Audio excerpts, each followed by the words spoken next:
We are the Morning X. Welcome to Tuesday. I'm Barnes. That's Leslie. Crash Clark. Around here on traffic, we have Matt Rife, the big-time comedian who's killing it right now. He is coming up next. Right now, celebrity Sleaze. You know, all the headlines were like, this franchise is dead. Why bring it back? Well, guess what? I guess don't underestimate Scream, because Scream 7 blew past the tracking numbers, 40 to 55 million, with probably the best opening. They're saying it not only topped Scream 6, but it's become the biggest February horror debut ever. And why is it getting, ripped? It's getting ripped. Like, why did we do this? The franchise is dead.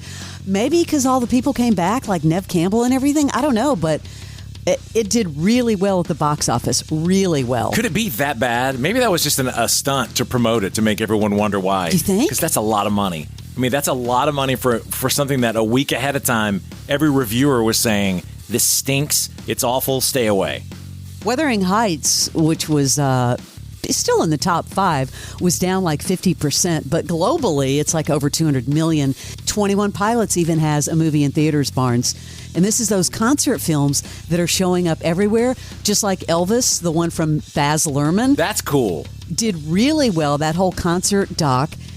They're saying it has an A+ cinema score from all the audiences. And again, that's Elvis in concert. Epic. With, I think, things that have never been seen before. And Baz Luhrmann was supposed to be on with us last week, but the blizzard in New York knocked that situation out from under our hands, which really sucks, because I really wanted to talk to him about this movie. They found hours and hours of footage that they put back together using no AI, and Baz Luhrmann got to go up in the bedroom. Need to talk. Which nobody has been up in there, and Lisa Marie controlled it forever, but he got to go in there with her blessing. Complete access, which I know you've been dying to do for years. That's just so fast, for some reason, so fascinating to me. Of course, I'm counting the days for the Oscars, but you had the PGA Awards over the weekend. You had the SAG-AFTRA Awards called the Actor Award. Remember, they changed the name for that, but guess who was shut out again? Timothy Chalamet, Ooh. Marty Supreme. Yeah, well, he revealed during an interview that someone left a massive dump in his trailer toilet as kind of a prank on the final day of filming Interstellar. Who was that, Barnes, that left that huge turd? I got to say, my last day on Interstellar, I was very moved. I was sad to be leaving, and I went in my trailer and I went in the bathroom and there was a huge in my toilet. And I was like, I felt so disrespected because I thought, oh man, I know I'm not the star in this movie, but like, who's coming? So I went around to all the huge grips. We were in the suburbs of Canada, these big guys. I said, hey, did one of you guys, let it loose in my trailer? And they said no. And I went up to Nolan on set too. I said, someone took my trailer. And he kind of pointed to Matthew, and I looked at Matthew. He had this devilish grin on his face, like, right now, man. And I said, why'd you do that, man? He said, in Texas, it's coming of age, baby. He's like, souvenir. A little souvenir. That's a true story, though. It's a true story. Just hearing you say turd twice in a story made my week already. We can just shut down. I guess it's like a little prank for little Timmy. That's not a Texas thing, by the way. I'm from Texas. We never have done, I don't know anything about that. Jason Bateman, who I love. Did you see the little commercial he's doing with Jennifer Aniston for those hair products that she endorses? She's actually like fixing his beautiful head of hair. He's everywhere right now. Everywhere. He told Jimmy Kimmel he was baited into discussing sex education with his 14-year-old daughter, Maple, after her school class. He believes she played dumb to kind of force the conversation. I said, it's so lovely. There is so much love.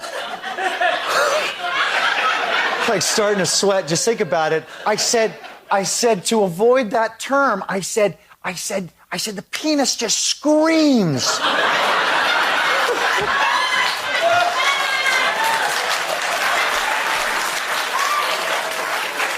And it's the equivalent of the penis just yelling, I love you. And then that it yells the love into the woman, and then you get you, baby. You should write a children's book. For sure.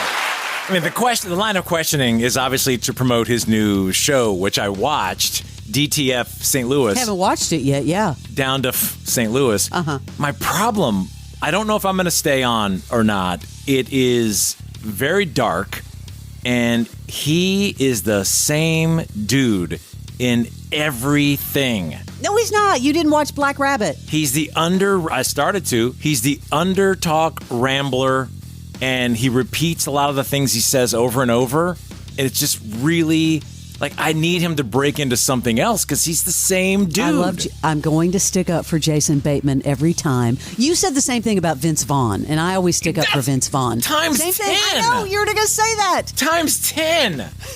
I may stick with this, but man, there is not enough action. Barnes, in the first give him one. credit. He's got a great head of hair. He does, and this is so. They make it look ugly on purpose. The show. It's super high contrast and dark. I feel like same as we saw on Ozark, same as we saw on that one show you just talked about. Black Rabbit. I hope this goes somewhere, but yeah, the first episode, I was like, eh. Hey, I have more of that interview with Shia LaBeouf. Remember when he claimed he felt scared when approached by 3 gay men on Fat Tuesday? Yeah, it's kind of scary, but he did talk about the actual arrest.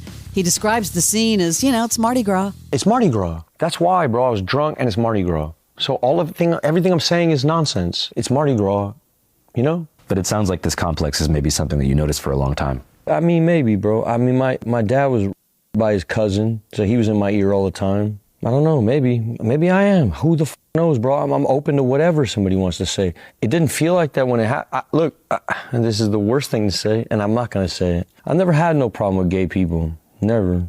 I remember paying for people's transition surgery when I was around the internet heavy. I've never been adversarial towards it, you know what I mean? Yeah, you don't seem like a homophobic guy. No, dog. I don't know. I'm open to whatever. If somebody's got more information on the subject, then, let me know. I know I'm deep off into the Bible. I know what the Bible says. About?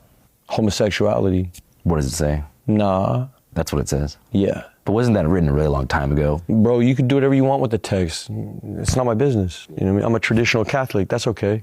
And what's the difference between a traditional Catholic and, let's say, a more progressive Christian? I really with the Bible. That dude is all over the place. It's very troubling. He needs help, but that was a troubling interview. That's your Celebrity Sleaze. Always troubling.